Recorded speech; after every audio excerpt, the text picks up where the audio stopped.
Hello, I'm Adrian Raine. I'm a professor of criminology, psychiatry and psychology at the University of Pennsylvania.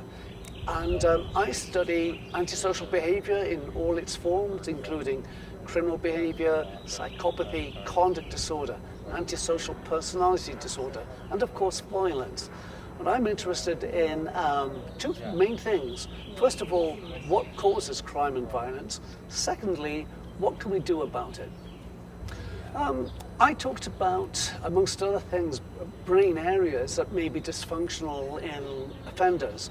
And one brain area in particular is the amygdala. It's the part of the brain that's really centrally involved in emotion. There's one type of violent offender, one type of criminal offender that we call the psychopath. Psychopaths in particular, they lack conscience, they lack remorse, they lack guilt. They just don't have the same feelings that the rest of us have. And I think one of the questions is why? What causes this affective emotional deficit in psychopathic offenders? And because the amygdala is so core to emotion, we hypothesize that there's some impairment to the amygdala in psychopathic individuals. So we brain scanned psychopaths, compared them to matched controls. They're all male. And what we found is that the psychopaths as a group have an 18% volume reduction in the amygdala compared to the normal controls. So what this suggests is that one reason why psychopaths do seem to lack empathy and have no conscience about what they do, maybe because they have, crudely speaking, a broken amygdala. They have an impairment to the amygdala that attenuates the normal feelings that we have. And if you have an attenuation of feelings like embarrassment, shame and guilt, then you're not concerned about what you do so much. If you lack empathy, you're not concerned about hurting other people. And also the amygdala is important in fear. So if you have an attenuated amygdala, these individuals, we think, likely have attenuated fear. And if you lack fear, then you go about doing things without concern or fear of the later consequences. So if you're not concerned about the possibility of being caught and convicted and locked up and what that may mean to you in your life, then maybe you're more likely to rob banks, you're more likely to assault people and rob them to get what you want. I also talked about poor functioning of the very frontal region of the brain that characterizes murderers. What does that part of the brain do? Well, in normal people, it's involved in regulating emotions. It's more involved in checking on our impulsive behavior. So, if you're an individual with impairments to this very front part of the brain here, then you're more likely to lack the ability to control your emotions, which mean when you begin to get angry with someone, you get out of control. You have the impulse to hit them. So because you have poor frontal functioning, you do go and hit them. Think of the prefrontal cortex as like the guardian angel on behavior. It's what keeps us in check. But if the guardian angel is asleep, as we were finding in our 41 murderers compared to the 41 controls, then the devil can come out and people can get killed. So I've been talking about brain factors that may increase the odds of somebody becoming violent. So this really leads to the important question of what can we do about it? And putting it simply, if bad brain predisposes to bad violent behavior, then the logic would be, well, how about if we try and upregulate the brain? The logic might be we may be able to upregulate behavior. So that's the approach we've taken, and we've taken it in broadly two different ways. One is better nutrition, because good nutrition is critical for good brain function. And one critical ingredient in nutrition with respect to neural development is omega-3. It's a long-chain fatty acid that's critical for brain structure and brain function. So I presented data in which we conducted a randomized controlled trial giving more omega-3, 1 gram of omega-3 per day extra to children. The placebo group had a fruit juice drink, just like the experimental group, but in the control group, the fruit juice drink did not contain the 1 gram of omega-3. We follow these children up, and what we find is that the children who take the omega-3 drink, they are showing a reduction in antisocial behavior, not just during the treatment and at the end of the treatment, but also 6 months after the treatment ends. And I've been continuing to do these randomized controlled trials on omega-3. I've conducted 6 so far on children, adolescents, and even young adult offenders in prison. And in 5 out of the 6 studies, including the young offenders in prison, we do find that omega-3 significantly reduces antisocial and aggressive behavior. So that's potentially one approach that we can take. Better nutrition to enhance the brain structural function to reduce antisocial and violent behavior. A second and quite different approach we have taken, and which is still experimental at the moment, is using a technique called transcranial direct current stimulation, a technique which we use to enhance the prefrontal cortex. What we find here is that if we give transcranial direct current stimulation, this prefrontal upregulation to adults, we can reduce the intention to commit a violent criminal act. Now, that's the very first study published last year. We're trying to conduct right now a replication study to see if we can replicate and extend those findings. So that is still experimental. We'll have to see where that goes. But I think the message I want to give is that for many decades, we have, in a good way, focused on the social causes of violence, but which is good, but what we've left behind is the other side of the coin. There's a biological side to the violence equation. And so I think my approach is to fill the void, the enormous gap in the failure in many decades to develop biological approaches to reducing crime and violence in society, and to begin to think of benign interventions which are not harmful, which have no major side effects, like transcranial direct current stimulation, like omega-3 supplementation, to see if we can stop the rot, if we can use these techniques to reduce crime and violence in society. The nutritional approach is available to everyone. All a mother or father has to do is give a child 2 more portions of fish every week. That's a good dose of omega-3. You're probably doubling their intake of omega-3. Something as simple as that can make a difference. It can be done in the home. It can be done in schools.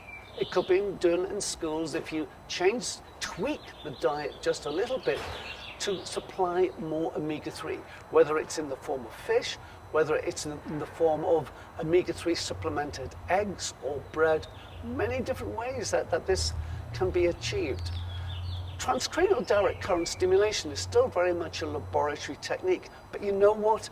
Gamers buy TDCS machines on the internet to enhance and stimulate their brains so that they can be better in their video game performance. So, this is not something which, all you need is a 7-volt battery and 2 electrodes. You can buy this for maybe $100. And so it's not an expensive intervention. I think the important question, though, with brain stimulation is, can it work? Does it work?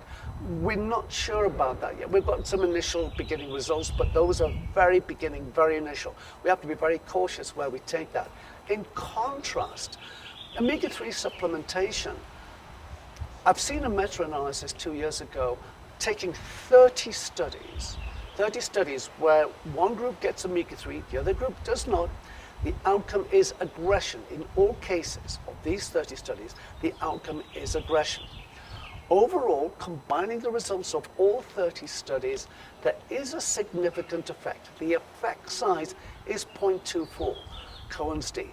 To translate that, that is a small effect. It's not a medium effect, it's not a large effect. But it is there, it is real, it is significant. In addition to that meta-analysis, combining results, I've, as I say, got 5 out of 6 randomized controlled trials so far showing effectiveness. Not all 6, but 5 out of the 6. Only one of those randomized controlled trials was included in that meta-analysis of 30 studies. So, you know, from my perspective, it's like this. If you are looking for an intervention that's going to have a really large effect overnight, which is straightforward and easy to implement, then you are waiting for Godot. It's not going to happen. If we can get simple treatment studies, if we can get some simple interventions that can be applied into the general population fairly easily and cheaply, albeit with just a small effect can, in the population sense, make an enormous difference ultimately, or at least a significant difference to crime and violence. Because it's like this. Supposing we have 1,000 murders each year, are we going to develop an intervention that brings that to 0? No, I don't think so. But even if we can reduce that by 1/10, if we can stop 100 people from being murdered, to me, that's a success. In terms of dosage of omega-3, at the moment we have no good systematic knowledge about what specific dose of omega-3 is going to be most effective in reducing antisocial behavior. At the moment, I've been working with 1 extra gram of omega-3 per day. That's not a gram of fish oil per day. Basically, to get an extra gram of omega-3, you'd have to take about 4 grams of fish oil, or 3 grams of fish oil. So, ideally, don't just try and get it from supplements, but think about more healthy eating. What's wrong with 1 or 2 more portions of fish every week? And there's other benefits to omega-3 other than reductions in aggressive and antisocial behavior. Again, I sort of want to be cautious. I mean, this is not a standard treatment. It's not used at all, to my understanding, in the general population to reduce antisocial and violent behavior. But the research studies, at least as they stand now, are showing very clearly a small effect in reducing aggressive behavior. There's still more questions. What dose is the most optimal dose? How long should one take omega-3 supplements for? In our studies, the duration varies from 3 to 6 months. And we get results, even 6 months at the end of treatment. There's still a lot of unknowns, no question about that. But should we begin possibly to explore this in more systematic, at least treatment studies in a research context, I think we really do need to do that. And maybe then, if we can reconfirm the current findings, maybe then it's an intervention that one could consider being applied at a population level. For example, in schools, or indeed even in prisons, and changing the prison diet. To my knowledge, there's no long-term side effects of moderate doses of omega-3 up to 2 grams extra of omega-3 a day, which is quite a lot. But even up to 2 grams, so far that seems to be very well tolerated by people. There can be minor side effects of omega-3, but I think overall, the whole field of nutrition generally recognizes that any minor side effects of omega-3 are outweighed by the benefits. And it's certainly recommended for pregnant women to get a reasonable dose of omega-3 even during pregnancy. Mechanism of action, broadly speaking, is that it enhances brain structure.